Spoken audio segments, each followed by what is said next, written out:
আমার নাম দীপক। আমি আমার বেকার অবস্থা নিয়ে খুবই টেনশনে আছি।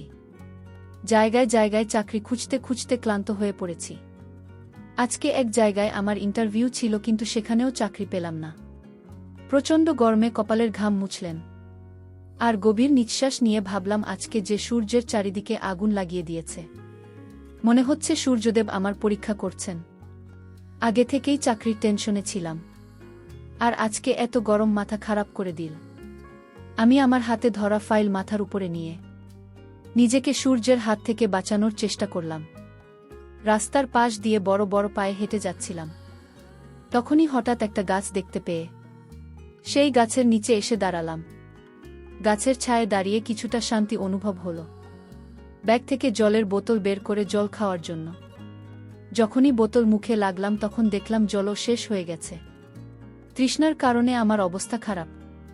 এদিক সেদিক তাকিয়ে কোথাও জলের কল দেখতে পেলাম না। সবাই নিজের নিজের কাজে ব্যস্ত, একমাত্র আমি আছি। যে বেকার জলের খালি বোতল নিয়ে আমি আশপাশে চোখ ঘোরালাম, তাতে কোথাও থেকে জলের ব্যবস্থা করা যায়, কিন্তু কোথাও জল নজরে পড়ল না। যদি কোথাও জলের কল দেখতে পেতাম, তাহলে এই বোতলটি ভরে নিতে পারতাম। সবে আমি আশেপাশে দেখছিলাম, তখনই আমার মনে হলো কেউ যেন আমার পাশে দাঁড়িয়ে আছে। তখনই কেউ একজন আমার সামনে ঠান্ডা জলের বোতল এগিয়ে দিল। হাতটা যে আমার দিকে এগিয়ে দিয়েছিল, তার হাত দুধের মতো ফর্সা হাতে, আঙুলে একটা সোনার আংটি আর চকমকে চুড়ি পরা। আমি হাত দেখে চোখ উঠিয়ে যখন সেই মানুষটির মুখের দিকে তাকালাম, তখন চমকে উঠলাম যে তিনি তো একজন মহিলা, যিনি গোলাপি কালারের শাড়ি পরেছিলেন। মহিলাটি খুব সুন্দরী। তার বয়স 40 বছরের মতো হবে। এত বয়স হওয়ার পরেও শরীর দেখে মনে হচ্ছে যে কোনো 18-19 বছরের মেয়ে। তার চোখে একটা অদ্ভুত জ্যোতি ছিল, আর হাইফাই মেকআপ করা মুখে হালকা হাসি লেগেছিল। সে বলতে লাগলো, এই নাও, জলটা খেয়ে নাও। তোমার তৃষ্ণা লেগেছে তো? আমি ওখানে দাঁড়িয়ে অনেকক্ষণ ধরে তোমাকে দেখেছিলাম। তোমাকে দেখে আমার কিছুটা টেনশনে মনে হচ্ছে। আমি জলের বোতলটা তার হাত থেকে নিয়ে জল খেতে লাগলাম, কেননা আমার খুব তৃষ্ণা লেগেছিল। এক নিঃশ্বাসে সমস্ত জল শেষ করে সেই বোতলটা মহিলাকে ফেরত দিয়ে দিলাম। তিনি এত বেশি সুন্দরী ছিলেন যে আশেপাশের অনেক ছেলে তাকে ঘুরে ঘুরে দেখছিল। তার গেটআপ দেখে মনে হচ্ছিল সে খুব ধনী আর ভদ্র ফ্যামিলির মহিলা। আমি সেই মহিলাকে থ্যাংক ইউ বললাম, আর তাকে বললাম যে আমি এখানে পাশেই আমার চাকরির ইন্টারভিউয়ের জন্য এসেছিলাম। অনেকদিন থেকে চাকরি খুঁজছি, কিন্তু এখনও চাকরি পাইনি। আমি ভারতের অসংখ্য বেকারের মধ্যে একজন। অনেক জায়গাতে চাকরির জন্য ইন্টারভিউ দিয়েছি, কিন্তু প্রতিবার আমার কপাল আমাকে খালি হাতে ফিরিয়ে দিয়েছে। আমি জানি চাকরি পেতে গেলে শস্যের দরকার হয়, কিন্তু আমার কোনো সোর্স নেই। এত পড়াশোনা জেনে কোনো লাভই হলো না। যাই হোক, আপনাকে অসংখ্য ধন্যবাদ। আমি সেই মহিলাকে আরেকবার থ্যাংক ইউ বলে তাড়াতাড়ি করে বাড়িতে ফিরতে চাইছিলাম, কেননা বাড়িতে আমার অসুস্থ মা এবং যুবতী বোনের খাবার জন্য চাল, ডাল, সবজি নিয়ে যেতে হবে। আমি এসব নিয়ে বাড়িতে যাব, তারপরে বাড়িতে রান্না চলবে, কেননা বাড়িতে একমাত্র আমিই ছিলাম যার উপরে বাড়ির সমস্ত দায়িত্ব ছিল। তাই আমি এখানে বেশি সময় নষ্ট করতে পারব না। আমি দ্রুত পায়ে সেই মহিলার কাছ থেকে নিজের বাড়ির দিকে হাঁটা লাগালাম। টাকা বাঁচানোর চক্করে আমি বেশিরভাগ সময় পায়ে হেঁটে যেতাম, কেননা রিকশায় উঠলে পয়সা দিতে হবে। কেউ তো আর ফিতে আমাকে বাড়ি অবধি পৌঁছে দেবে না। টাকা পয়সার খুব অভাব ছিল, তাই অনেক ভেবে চিন্তে চলতে হতো। আমি সবেমাত্র সেই নির্জন জায়গা ছেড়ে এগিয়ে এসেছিলাম, তখনই মনে হলো কেউ যেন আমার পিছনে নিয়েছে। আমি পিছন দিকে তাকিয়ে দেখলাম গোলাপি শাড়ির মহিলা আমার পিছন পিছন আসছেন। আমি তাকাতে এসে হালকা হেসে আমার দিকে দেখতে লাগল। প্রথমে ভাবলাম এই মহিলার বাড়ি হয়তো এই দিকেই, কিন্তু সে পায়ে হেঁটে কেন যাচ্ছেন, এসব ভাবতে ভাবতে আমি এগিয়ে যাচ্ছিলাম। সেই মহিলাও আমার পাশে এসে আমার সঙ্গে সঙ্গে হাঁটতে লাগল। আমি 1 সেকেন্ডের জন্য থেমে গেলাম। আমার থামার সাথে সাথে সেও থেমে গেল। এই মহিলার ব্যবহার আমার খুব অদ্ভুত লাগে। না হলে এত সুন্দরী একজন মহিলা আমার পেছনে নেবে কেন? কিন্তু তবু আমি তার দিকে ঘুরে তাকিয়ে থাকে বললাম, কি ব্যাপার ম্যাডাম, আপনি আমার পিছন পিছন আসছেন কেন? আপনাকে কি আপনার জলের দাম দিতে হবে? আমার এই কথা শুনে সে হাসতে লাগল। আর নিজের ব্যাগ থেকে একটা প্যাকেট বের করে আমার হাতে দিয়ে বলল।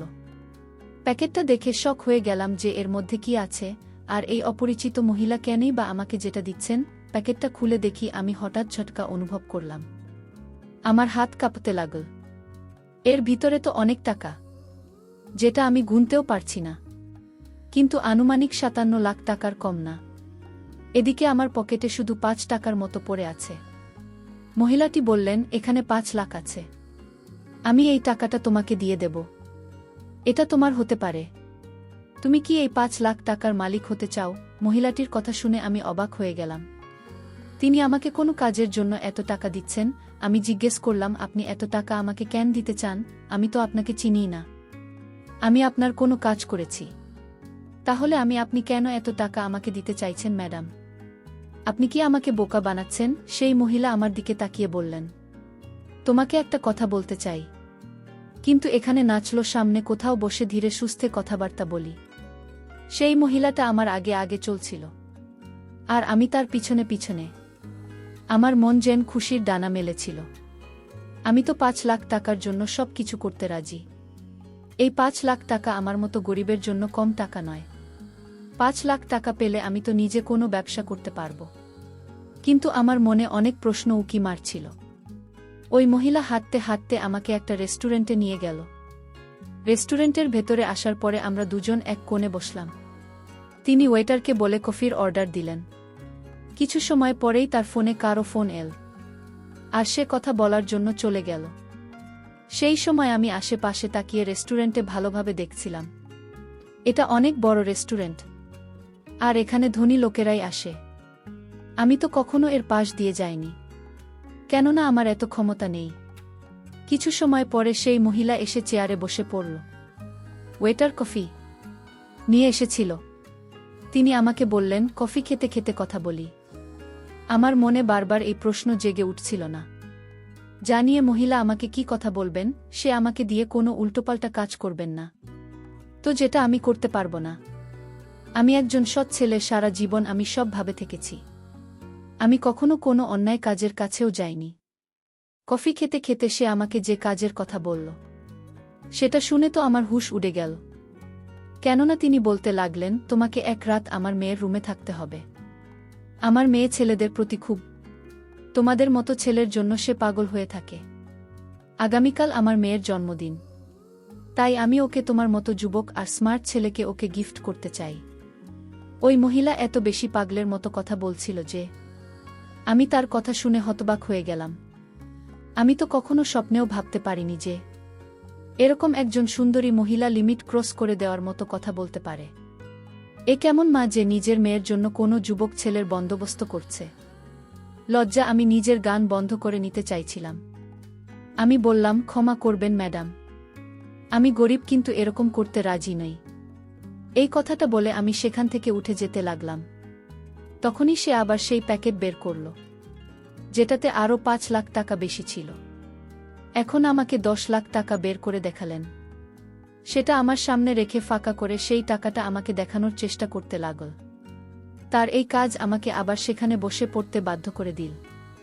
আমি নিজের জীবনকে শোধরাতে চাইলাম, কিন্তু আমি দূর অবধি আর কোনো আশা দেখতে পাচ্ছিলাম। এটা আমার কাছে একটা গোল্ডেন চান্স, যেটা অ্যাকসেপ্ট করে নিলে হয়তো আমার জীবন বদলে যাবে। আমি সেই মহিলার দিকে তাকালাম, যে নিজের হাতে টাকাটা না দিয়ে আমাকে লোভ দেখাচ্ছিল।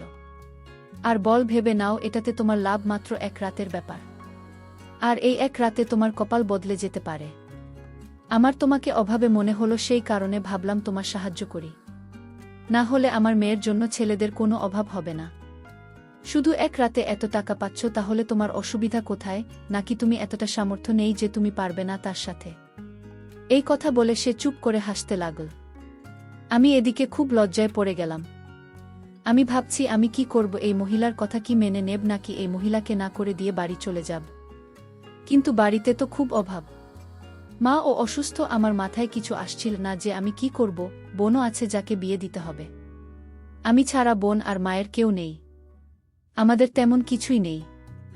মা অনেক কষ্ট করে আমাকে পড়াশোনা শিখিয়েছেন, কিন্তু তবু আমি বেকার। আমি তাড়াতাড়ি করে সিদ্ধান্ত নিয়ে সেই মহিলার কথাতেই রাজি হয়ে গেলাম।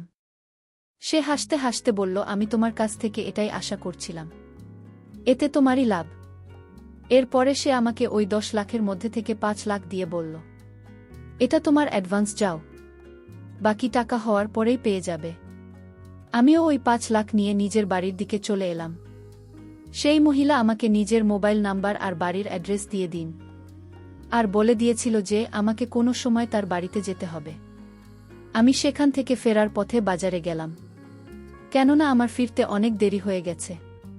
তাই মায়ের কিছু ওষুধ আর ফলমূল নিয়ে হোটেল থেকে খাবার কিনে নিয়ে বাড়িতে এলাম। সঙ্গে বাড়ির জন্য কিছু চাল, ডাল, তরিতরকারি আনলাম। আমার মা আমার হাতে এত জিনিস দেখে আর হোটেল থেকে আনা খাবার দেখে হতবাক হয়ে গেলেন, কেননা এর আগে আমি কখনো এত জিনিস নিয়ে বাড়ি আসিনি। মা আর বোন আমাকে প্রশ্ন করতে লাগল, তুমি এত কিছু কিভাবে নিয়ে, এত টাকা তোর কাছে কোথা থেকে এল? সকালে তুমি বলেছিলে যে তোর কাছে টাকা নেই। হাত মুখ ধুতে ধুতে আমি মাকে বললাম, মা, আমি এক জায়গাতে চাকরি পেয়ে গেছি, তারাই আমাকে অ্যাডভান্স দিয়েছে। সেই টাকা দিয়ে আমি তোমাদের জন্য এই সমস্ত জিনিস নিয়ে এসেছি। আজকের রান্না থেকে মুক্তি পেয়েছ বলে বোনকে খুব খুশি দেখাচ্ছি, কেননা সে বেচারা সবসময় ঘরের কাজ করতে থাকে। আমার মা আমার চাকরির কথা শুনে খুব খুশি হয়ে বললেন, ভগবান তোকে এভাবে সফর করুন। এরপরে আমরা 3 জনে একসাথে বসে খাবার খেয়ে নিলাম। কিন্তু আমার ধ্যান এখনও সেই মহিলার দিকেই ছিল যে তার মেয়ের সাথে ঘরে থাকার জন্য আমাকে 10 লাখ দেবে। এটা কি সত্যি নাকি আমাকে বোকা বানাল? এখন যাই হোক, এটা সত্য তা তো কালকেই জানতে পারব। আমি পরের দিন সকাল সকাল তৈরি হয়ে ঘর থেকে বেরোতে যাব। তখন আমার মা জিজ্ঞেস করলেন যে আমি এত সেজেগুজে কোথায় যাচ্ছি। আমি মাকে বললাম, আমি কালকে তোমাকে বলেছিলাম যে আমি চাকরি পেয়েছি, এখন সেখানে যাচ্ছি।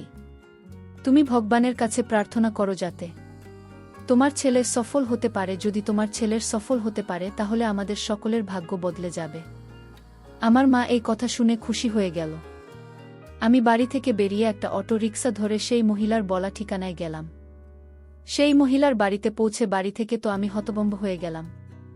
আমি আবার নিজের কাছে থাকা অ্যাড্রেস দেখলাম, তারপরে আবার এই বাড়িটাকে দেখলাম। এটা কোনো বাড়ি নয়, বরং একটা রাজমহল, এক বড় আর সুন্দর বাড়ি। প্রথমবার দেখছি, কিন্তু আমি এটা ভেবে অবাক হলাম যে এত ধনী মহিলা এত অন্যায় কাজ কিভাবে করতে পারেন। বাড়ির বাইরে দাঁড়িয়ে তার দেওয়া নম্বরে কল করলাম। সে আমার কল রিসিভ করে জিজ্ঞেস করলেন, তুমি কোথায়? আমি তাকে বললাম যে আমি আপনার বাড়ির বাইরে দাঁড়িয়ে আছি। আমার কথা শুনে সে সব খুলে বললেন, আরে তুমি বাইরে দাঁড়িয়ে আছ কেন? তাড়াতাড়ি করে ভেতরে এসো, আমি অনেকক্ষণ ধরে তোমার অপেক্ষা করছি। আমি ভয়ে ভয়ে সেই বাড়ির ভিতরে গেলাম, কারণ এরকম বাড়ি এর আগে আমি শুধুমাত্র সিনেমাতেই দেখেছি। বাড়ির ভেতরে ঢুকে দেখলাম সেই মহিলার সামনে তৈরি হয়ে দাঁড়িয়ে আছেন। আজকে তো সে খুব ছোট জামা পরেছিল, আর তার শাড়ির আঁচল ও তার কাঁধের উপর ছিল না। সেই মহিলাটি আমাকে বললেন, মনে রেখো, তুমি যদি আমার উদ্দেশ্য ঠিকভাবে না করো তাহলে তোমাকে আমি টাকা দেব না। যদি তোমাকে টাকা নিতে হয় তাহলে আমার কথামত করতে হবে। তারপরে তিনি আমাকে বসতে বললেন, আর চাকরানীকে ডাক দিয়ে বললেন, অতিথি এসেছে, তার জন্য চা বানিয়ে নিয়ে এসো। আমি খুব বেশি নার্ভাস ফিল করছিলাম।